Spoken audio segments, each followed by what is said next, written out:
বন্ধুরা, আজকে আমরা রিভিউ করব জিটি 5 এর সবথেকে ভয়ঙ্কর বাড়ি, না সবথেকে ডেঞ্জারাস বাড়ি। এই বাড়ির মালিকের মাথা ঠিক নেই, রাগের লেভেল 100%। সে আর কেউ নয় বরং আমাদের প্রিয় ট্রেভার ফিলিপস। তো আমরা বাড়ির ভেতর প্রবেশ করছি। বাড়ি দেখে মনে হচ্ছে এটা ভূতের আড্ডাখানা, এবং রং দেখে মনে হচ্ছে পেন্টার নিজেই ভয় পেয়ে পালিয়ে গেছে। আর দরজার পাশে যে পুরনো সোফা আর টেবিল রাখা আছে, এটা বসার জন্য নয় বরং ভেতরে ঢোকার আগে ওয়ার্নিং হিসাবে ব্যবহার হয়। কিন্তু আমরা এসব মানবো না। আমরা আজকের ভিতরে যেই দেখবো কি আছে এই ট্রেভারের ঘরের ভিতরে রহস্য। তো সবার আগে প্রবেশ করছি ট্রেভারের বেডরুমে। এখানে ঘুমানো তো দূরে থাক, সার্ভাইভ করাই কঠিন। আর এখানে মৃত্যুর আগে দেখতে হবে দেওয়ালে লাগানো আজে বাজে ছবি। আর এটা হলো ট্রেভারের আলমারি। এই আলমারির জামা কাপড়গুলো দেখে ট্রেভারের অতীত সম্পর্কে ভালোভাবেই বোঝা যায়। আর এটা হলো ট্রেভারের পার্সোনাল টিভি। এটাতে নেটফ্লিক্স ঠিকই চলে না, কিন্তু ট্রেভারের মুড অনুযায়ী চলে। তো বেডরুম থেকে বেরিয়ে এবার আমরা যাচ্ছি ট্রেভারের ওয়াশরুমের দিকে, এবং ওয়াশরুমের দিকে ঢুকতেই আমার বমি পাচ্ছে। ঢুকে আমরা দেখতে পাচ্ছি একটা ভাঙা আয়না। ট্রেভার তার শত্রুদের কিভাবেই ভেঙে দেয়, এবং বাথরুমের পানি নিজেই এখান থেকে পালিয়ে যেতে চায়। আর কোমরের অবস্থা দেখে মনে হচ্ছে সারা এলাকার মানুষ এখানে কাজ ছেড়েছে, আর এটাকে পৃথিবীর সবথেকে পরিচ্ছন্ন গোয়ালঘর হিসেবে স্বীকৃতি দিয়েছে এই লস স্যান্টোসের এলাকাবাসী। আর বন্ধুরা, এবার আমরা রান্নাঘরের দিকে যাচ্ছি। এখানে রান্না হয়েছে কিনা জানি না, কিন্তু ঝামেলা হয়েছে তা নিশ্চিত।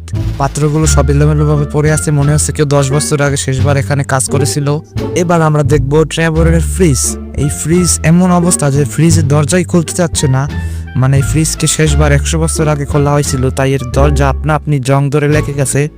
তো ফ্রিজে আর করার কিছু নেই। এবার যদি টেবিলের উপরে দেখি, টেবিলের উপর শুধু বোতল আর বোতল। খেলে মনে হবে আজ আমি উড়ে যাই। তো চলো আমরা এক বোতল খেয়ে দেখি কিরকম লাগে।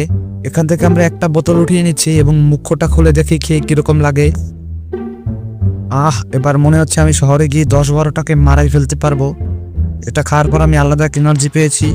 আর এবং এই হলো আমাদের ট্রেভার দাদার টিভি। এই টিভিতে কিছুই চলবে না, শুধু একটু আলতো আলতো পিকচার আসবে আর শুধু ব্যাকগ্রাউন্ড নয়েজ করবে। এই টিভি ট্রেভারের সাথেই মানায়, আমাদের সাথে একদমই মানায় না। তো দেখতে পাচ্ছ 1971 সালে স্বাধীনতার সময় যুদ্ধ চলছে, বঙ্গবন্ধু সবাইকে মারছে। তো এবার আমরা বাড়ির বাইরে বের হয়ে দেখি কি কি আছে বাড়ির চারপাশে।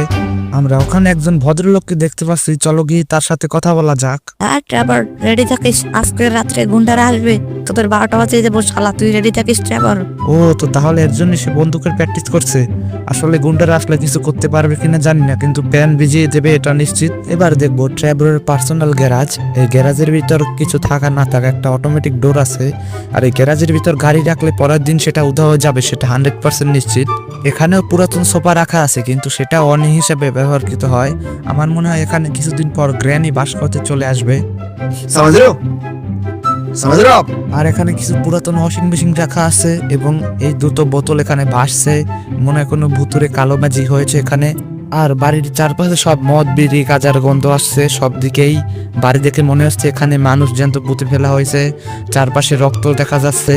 তো এবার ট্রেভারের হাউস মানে ট্রেভারের ঘর নিয়ে যদি কিছু বলতেই হয়, তাহলে বলবো যে ট্রেভারের বাড়ি কোনো ফ্যামিলি ফ্রেন্ডলি না, কোনো গেস্ট ফ্রেন্ডলি না, তাহলে গ্র্যানি ফ্রেন্ডলি হলো এটা ট্রেভারের বাড়ি। কিছুদিন পর এখানে গ্র্যানিকেও আমরা দেখতে পাবো।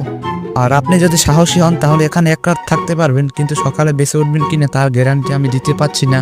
আর স্মার্ট ভাবে বললে এটা হবে লস স্যান্টোসের একটা ডিজিটাল ডাস্টবিন, যেটা শহরের এক কোনায় পড়ে আছে। তো ভিডিওটা আমরা এখানে শেষ করছি। তো ভিডিওতে সবাই লাইক মারো এবং কমেন্টে বলো ট্রেভার পাগল নাকি লেজেন্ড। আর আমরা পরবর্তীতে কার বাড়ি রিভিউ করব সেই সম্পর্কে আমাদের কমেন্টে জানাও। আর পরবর্তীতে ডিজিটাল ডাস্টবিনের কোনো ভিডিও চাও কিনা সেটাও আমাকে জানিও। আমি বিদায় নিচ্ছি ফারদিন গেমিং থেকে।